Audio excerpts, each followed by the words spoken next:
Praise the Lord. ஆண்டவர் கொடுத்துருக்கிற இந்த புதிய நாளுக்காய் ஸ்தோத்திரிப்போம்.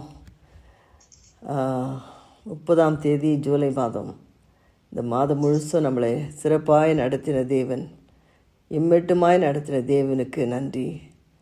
இந்த நாள் எவ்வளோ சிறப்பாக ஆண்டு நமக்கு கொடுக்குறார். ஒவ்வொரு நாமங்களையும் அவருடைய நாமத்தை தியானிக்க இன்றைக்கும் நானே திராட்சை, நானே உண்மையான திராட்சை, I am the true wine. யோவான் 15ஆம் அதிகாரம் 1-5 வசனங்களை வாசிக்கலாம். நான் மெய்யான திராட்சை செடி, என் பிதா திராட்சை தோட்டக்காரர்.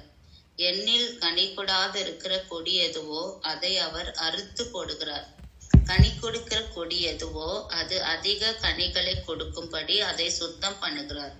நான் உங்களுக்கு சொன்ன உபதேசத்தினாலே நீங்கள் இப்பொழுதே சுத்தமாயிருக்கிறீர்கள். என்னில் நிலைத்திருங்கள், நானும் உங்களில் நிலைத்திருப்பேன். கொடியானது திராட்சை செடியில் நிலைத்திராவிட்டால் அது தானாய் கனி கொடுக்க மாட்டாதது போல நீங்களும் என்னில் நிலைத்திராவிட்டால் கனி கொடுக்க மாட்டீர்கள். நானே திராட்சை செடி, நீங்கள் கொடிகள். ஒருவன் என்னிலும் நான் அவனிலும் நிலைத்திருந்தால் அவன் மிகுந்த கனிகளை கொடுப்பான். என்னை அல்லாமல் உங்களால் ஒன்றும் செய்யக்கூடாது. Praise the Lord. I am the true vine and my Father is the husbandman. I am the true vine, you are the branches. இந்த 2 தலைப்புகள் கீழே நம்ம பார்க்க போகிறோம். நானே மெய்யான திராட்சை, நானே மெய்யான திராட்சை, என் பிதா திராட்சை தோட்டக்காரர். முதலாவதாக நம்ம பார்க்க வேண்டியது நான் மெய்யான திராட்சை. இந்த திராட்சை என்ற வார்த்தையை நீங்கள் வேதாமத்தில் பார்த்தீங்கன்னா அதை முக்கியமாக என்னத்தை விளக்குறதுன்னா திராட்சை, wine symbolizes Israel's the chosen people of God and Jesus is the true source of spiritual life. ஆண்டவர் இயேசு கிறிஸ்து தான் உண்மையான திராட்சையினுடைய ஊற்றாக இருக்கிறார். அவர் மூலமாய் தான் எல்லாமே நமக்கு கிடைக்கும்ன்றத இங்கே விளக்கம். ஆனால் அந்த வைன்ன்றது, அந்த திராட்சை என்பதை பார்க்கும்போது அது இஸ்ரவேலை முக்கியத்துவப்படுத்துகிற ஒரு ஒன்றாக இருக்குது.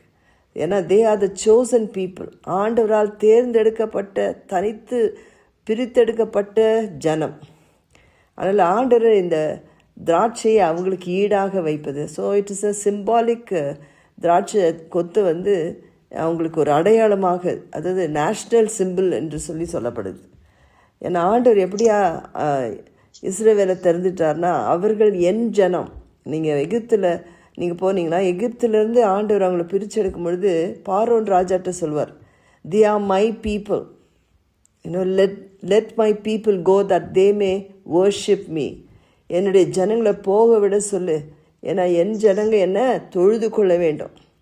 ஸோ ஆண்டவர் என்ன அழகாக சொல்கிறான்னா, தன்னுடைய ஜனமாக உரிமை பாராட்டி கொண்ட இஸ்ரவேலை குறித்து இங்கே சொல்லப்படுது. ஸோ ஆண்டவருக்குள்ளாய் இணைஞ்சிருந்தால் ஒழிய நம் கனி கொடுக்க முடியாது. only when we have a connection with the source as believers we cannot maintain bearing fruits. அப்போது ஆண்டவருக்குள்ளாக இருந்தால்தான் நம்ம நற்கனிகளை நாம் கொடுக்க முடியும்.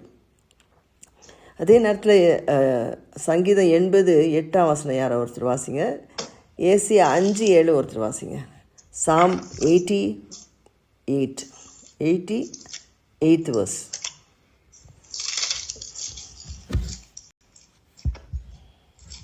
நீர் எகிப்திலிருந்து ஒரு திராட்சை கொடியை கொண்டு வந்து ஜாதிகளை துரத்தி விட்டு அதை நாட்டினீர். ஸோ இங்கே ஆண்டவர் இந்த திராட்சை ஆண்டவர் இங்கே அவங்கள தான் குறிப்பிடுறார் இல்லையா. முக்கியமாக நீங்கள் பார்த்தீங்கன்னா சங்கீதத்தில் இந்த அதிகாரத்தில் நான் பார்க்கும்போது ஆண்டவர் அங்கே முக்கியமாக ஒரு நிமிஷம்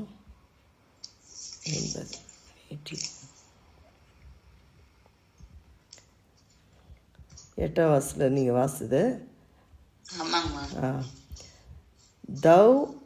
Thou hast brought a wine out of Egypt. Thou hast cast out the heathen and planted it. So ஆண்டவர் எகிப்திலிருந்து அவங்கள பிரித்து கொண்டுறாரு. ஏன்னா அவங்க வந்து பத்திரமாக எகிப்துக்கு அனுப்பப்படுறாங்க. யாக்கோபும் யோசேப்பும் அங்கே இணைக்கப்படுறாங்க. அது எகிப்தில் போய் தங்கணும். ஏன் அங்கே வச்சாருன்னு சொன்னால் அவங்க பத்திரமாக இருக்கணும்.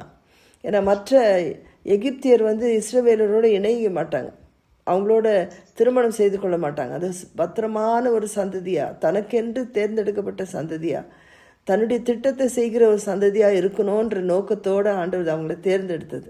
அதனால் அங்கேருந்து கொண்டு வரும்போது அடிமைங்களாகிட்டாங்க. அவங்க பெரிய சுதந்திரமாக அங்கே போய் கொண்டாடினு போய் சேர்ந்து கடைசியில் அவங்க அடிமைகளாக ஆக்கப்பட்டாங்க. அந்த அடிமைத்தனத்திலிருந்து விடுவிக்கும்படியாக ஆண்டு என்ன செய்கிறாரு, அந்த தீர்க்க தரிசனம் 400 வருடங்க நம்ம ஆபிரகாம்கிட்ட சொல்கிறார், அவங்க அடிமைத்தனத்தில் இருப்பாங்க, அவங்கள விடுவிப்பேன். ஸோ இஸ்ரவேல் ஜனங்களை விடுவித்ததுனால ஆண்டு சொந்தம் பாராட்டி கொடுக்குது. ஸோ இன்றைக்கு கூட இந்த கால வேளையிலே நம்ம ஆண்டுடைய வசனத்தை பார்க்கும்பொழுது அவங்கள அதை நாட்டினாராம். He planted them. அவங்கள விடுவிச்சது மாத்திரமில்லை, அவங்கள அஸ்திபாரப்படுத்தினார்னு சொல்லி பார்க்குறோம். அவங்க அந்த அடிமைத்தனத்தில் வெளியே கொண்டு வந்தார். இன்னொன்று ஏசியா 5ஆம் அதிகாரம் 7ஆம் வசனம்.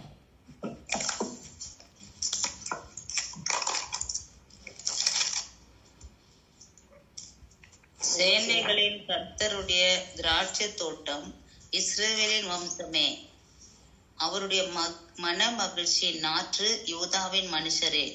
அவர் நியாயத்துக்கு காத்திருந்தார், இதோ கொடுமை, நீதிக்கு காத்திருந்தார், இதோ முறைப்பாடு. ஸோ அவர் நியாயத்துக்கு நீதிக்கு காத்திருந்தாராம். இவர்கள் மூலமாக, இஸ்ரவேல் மூலமாக நியாயத்தை வழங்குவேன், நீதியை வழங்குவேன் அப்படின்னு சொல்லி எதிர்பார்த்து கொண்டிருந்தார் ஆண்டவர். அதே நேரத்தில் ஹோசியா 1ஆம் அதிகாரத்தை பார்த்தா, ஆனால் என்ன ஆயிடுச்சுன்னா, இந்த உண்மையான தேர்ந்தெடுக்கப்பட்ட சந்ததி ஆண்டருக்கு உண்மை இல்லாமல் போயிட்டாங்க. தே வர் அன்ஃபேத்ஃபுல், தே பிகம் வைல்டு வைனா. அவங்க எப்படியா காட்டு கனியாக மாற்றிட்டாங்க, காட்டு திராட்சையாக மாற்றிட்டாங்க, அவங்க வெறுமையாக்கப்படுறாங்க. ஸோ எரியுமே 2:21 கூட அதை வாசிக்க வேண்டாம். பட் இதில் நீங்கள் பார்த்தீங்கன்னா அந்த திராட்சை, ஆண்டவர் திராட்சையாக இருக்கிறார், மெய்யான திராட்சை. தன்னுடைய பிதா திராட்சை தோட்டக்காரர். ஸோ முதலாவதான ரோல் திராட்சை தோட்டக்காரர், the role of a gardener. பொதுவாக ஒரு கார்டனர் எங்கள் பக்கத்தில் இந்த கார்டன் இருக்கிற இடங்களில் தான் இருக்கிறோம் நாங்கள். அதில் எங்களுக்கு பக்கத்தில் ஒரு பெரிய லேண்டு, கொஞ்சம் ஸ்பேஸ் இருக்குது. அதில் மரங்கள்லாம் நாட்டியிருக்கோம். அந்த புல் வந்து வளர்ந்துருக்கும். அது எப்போவுமே அப்பப்போ வந்து ட்ரிம் பண்ணிவிட்டு, அந்த மரங்கள் எதாவது எக்ஸ்ட்ரா இலைங்க விட்டுருந்தா, இல்லை ஏதாவது பூச்சி இருந்தால் அதுக்கு தண்ணி விடணும். இப்போது வாழை மரம் இருக்குது, ஸோ அது ரெகுலராக அது கனி கொடுக்கும். ஸோ அப்போ அதெல்லாம் வந்து ட்ரிம் பண்ணி அதுக்கு என்னென்ன செய்யணுமோ அதை சுத்தம். 10ஆம் அதிகாரம் 1ஆம் வசனம்.